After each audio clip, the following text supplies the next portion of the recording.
নমস্কার বন্ধুরা, আমি কল্পনা। দেখো, প্রতিদিনের মতো চলে এসেছি আরেকটি ব্লগ নিয়ে। আজকে সারাদিন ভিডিও দেখাতে পারিনি, ওই সকালে গুড মর্নিং পর্যন্ত, আর বিকেলেই গুড ইভিনিং। কারণ আমার মা খুব অসুস্থ, মানে বলার মতো না, এত অসুস্থ। আমাদের খাওয়া রান্না না খাওয়া, আমার ছেলেটা পর্যন্ত খায় না, মানে রান্না করতে পারছি না বলে ও খেতে পারছে না। হ্যাঁ, ওই টুকটাক একটু পাউরুটি খেলো, একটু মুড়ি খেলো, এগুলো খেয়ে তারপরে দোকান থেকে পরোটা খেয়ে এসছে। এই যে সামনে আমাদের আঠারকুটে দোকান দিয়েছে এখানে রবীন্দ্রনগরে, ওখান থেকে পরোটা খেয়ে এসছে এই 11টা এরকম নাগাদ গিয়ে। তারপরে দেখো, আমরা তো খাইনি, ও না বাড়ির বাচ্চা মানুষ, আমাদের শুক্রবার আমরা খাবো না, তার মধ্যে বাইরের খাবার। এইবার সকালে তারপরে ডাক্তার ডাকা হয়েছে, ডাক্তার বলেছে মার অবস্থাটা খারাপই, খুবই খারাপ।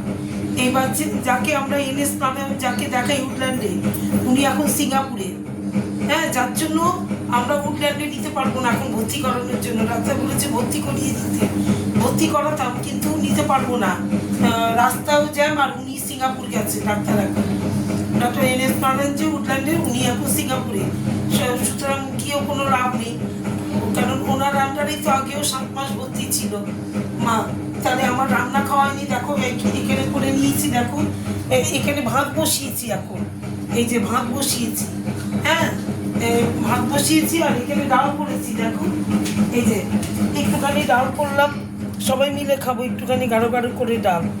আর এই যে সোয়াবিন করবো, এই দেখো এই যে ফরচুন সোয়াবিন এনেছি, এখন দোকান থেকে কিনে নিয়ে এসছি। এখন এই সোয়াবিন করবো, কিচ্ছু খাইনি, চা আর বিস্কুট আর মুড়ি খেয়েছি, ভাজা মুড়ি, আর কিছু খাওয়া হয়নি সারাদিনে। আজকে শুক্রবার, কিছু বাইরে কোনো খাবারও খেতে পারবো না। এই যে এখন সোয়াবিন রান্না করবো, তাহলে ভাত ডাল আর এই যে সোয়াবিন করবো, আর একটু বেগুন টেগুন ভাজবো দরকার হলে ডালের সঙ্গে। আর কি, তোমরা একটু আমার মাকে একটু মানে ঠাকুর কাছে প্রার্থনা করো, আমার মাটা যেন ভালো হয়ে যায়, কারণ মা ছাড়া তো আর কেউ নেই আমাদের দেখার। কারণ বাবা তো 15 সালে মারা গেছে। এবার মা যতদিন আছে, মাকে তো মা বলে, মার কাছে যখনই নাকি আমাদের মন খারাপ লাগে, তখনই মার কাছে গিয়ে বসি, চেয়ারটার মধ্যে গিয়ে। মা খাটে থাকে, আমরা চেয়ারে বসি, মার সামনে গিয়ে কথা বললেও অনেক রিলিফ পাওয়া যায়, মানে মেন্টাল পিস হয়। তাহলে মা আছে বলে তাও হিসেব।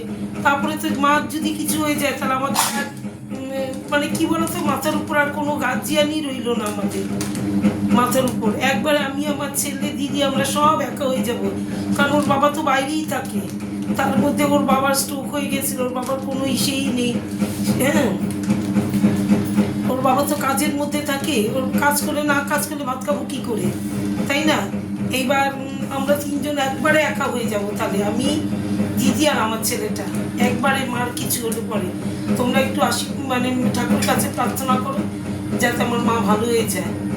বুঝতে পেরেছি? এত কষ্ট রাত্রে, দেখো রাত্রে আমরা সারা রাত, মা যেহেতু জেগে থাকে, এর জন্য ঘুমোতেও পারি না, কারণ মা যদি হঠাৎ পড়ে যায় কাত হয়ে, তাহলে মুশকিল হয়ে যাবে। তাহলে হ্যাঁ, পড়ে গেলে অবস্থা খারাপ হয়ে যাবে, তখন আমাদেরই আরও আমরা সহ্য করতে পারবো না সেটা।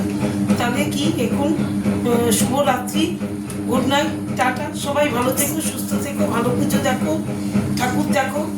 হ্যাঁ, ভালো করে সুস্থভাবে ঠাকুর দেখো।